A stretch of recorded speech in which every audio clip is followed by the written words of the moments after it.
Morning student, आज हम 12B exercise को समझेंगे। एक्सरसाइज 12A में हमने चतुर्भुजों के प्रकार, समलंब की विशेषताएं आदि पढ़ा था। अब कुछ विशिष्ट समानांतर चतुर्भुज भी होते हैं।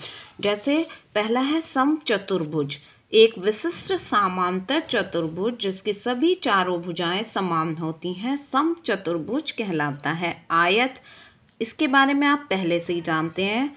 एक विशिष्ट समानांतर चतुर्भुज जिसके चार कोण समकोण हों किंतु आसन्न भुजाएं समान ना हों। वर्ग, एक विशिष्ट समानांतर चतुर्भुज जिसकी सभी चार भुजाएं समान हो और सभी चारों कोण भी समान हो। ये आपको दिया हुआ है समचतुर्भुज, आयत और वर्ग। समचतुर्भुज इसकी सारी चारों भुजाएं जो हैं वो बराबर। आयत जो है इसके चारों कोण समकोण होते हैं और लेकिन इनकी जो आसन्न भुजाएं हैं, ये लंबाई और चौड़ाई वो समान नहीं होती। और वर्ग में चारों भुजाएं समान होती हैं। अब देखिए समचतुर्भुज की विशेषताएं, इसे इंग्लिश में रोम्बस कहते हैं। एक समचतुर्भुज में समांतर चतुर्भुज की सभी विशेषताएं होती हैं। नंबर 1, इसकी सम्मुख भुजाएं समानांतर और समान होती हैं। नंबर 2, इसके सम्मुख कोण समान होते हैं। नंबर 3, इसके विकर्ण एक दूसरे को समद्विभाजित करते हैं। नंबर 4, इसकी चारों भुजाएं समान होती हैं। नंबर 5, इसके विकर्ण एक दूसरे को समकोण पर समद्विभाजित करते हैं। इसी पर आधारित आपका एक उदाहरण है। एक समचतुर्भुज के विकर्ण 24 और 10 सेंटीमीटर हैं। समचतुर्भुज की एक भुजा की लंबाई ज्ञात कीजिए। मान लो PQRS, ये जो आपको डायग्राम बना के दिखाया है, ये PQRS एक समचतुर्भुज है और इसके विकर्ण एक दूसरे को एक बिंदु पर समद्विभाजित करते हैं।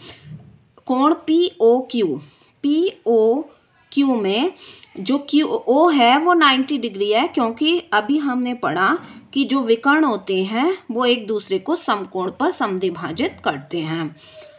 तो आपका POQ 90 हो गया और त्रिभुज POQ एक समकोण त्रिभुज है। PO 1/2 PR का आधा होगा PO, तो 1/2 गुणा 24 को 2 से काटा 12 सेंटीमीटर। इसी प्रकार QO 1/2 QS का आधा होगा QO, तो ये आपकी QS पूरी 10 थी, इसका आधा हो गया 5। अब केवल ये एंगल देखिए POQ, तो ये एक समकोण त्रिभुज है और तो इसमें पाइथागोरस प्रमेय आपकी लगेगी। इसमें जो विकर्ण है PQ का स्क्वायर बराबर PO का स्क्वायर प्लस OQ का स्क्वायर, तो ये 12 है, 12 का स्क्वायर 5 का स्क्वायर, 12 का स्क्वायर हो गया 144 और 5 का 25। दोनों को हमने प्लस किया तो आ गया आपके पास 169 जो है वो 13 का स्क्वायर है, इसलिए PQ जो हो गई वो 13 सेंटीमीटर हो गई। समचतुर्भुज की क्योंकि सभी भुजाएं बराबर हैं इसलिए सभी भुजाओं की लंबाई होगी 13 सेंटीमीटर। नेक्स्ट है आयत की विशेषताएं। एक आयत में एक समांतर चतुर्भुज के सभी गुण होते हैं। नंबर 1, इसकी सम्मुख भुजाएं समांतर और समान होती हैं। इसके सम्मुख कोण समान होते हैं। इसके विकर्ण एक दूसरे को समद्विभाजित करते हैं और एक आयत का प्रत्येक कोण 90 का होता है और आयत के जो विकर्ण होते हैं वो भी समान होते हैं। इसके लिए भी एक उदाहरण है कि एक आयत के विकर्ण की लंबाई ज्ञात कीजिए जिसकी भुजाएं 6 सेंटीमीटर और 8 सेंटीमीटर हैं। देखिए ये आपको एक आयत बना के दिखाया गया है ABCD। ये एक आयत है जिसमें इसकी AB 8 सेंटीमीटर और BC 6 सेंटीमीटर है और विकर्ण हमने ये डॉट लाइन से खींचा है AC।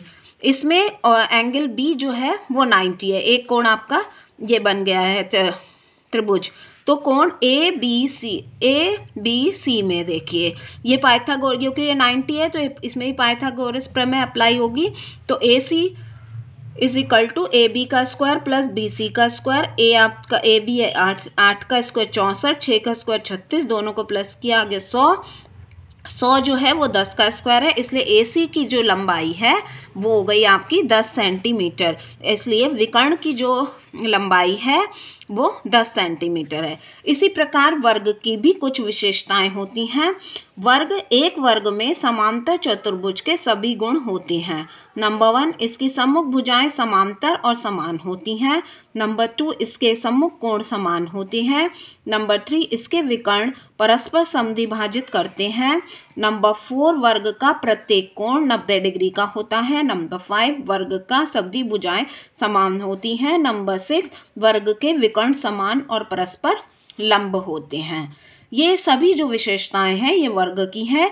इन्हीं एग्जाम्पल और इन्हीं प्रॉपर्टीज़, इन्हीं विशेषताओं के पर आधारित आपकी 12B एक्सरसाइज है जो आपको वर्कशीट के माध्यम से सॉल्व करवाई जाएगी। Okay student, good bye.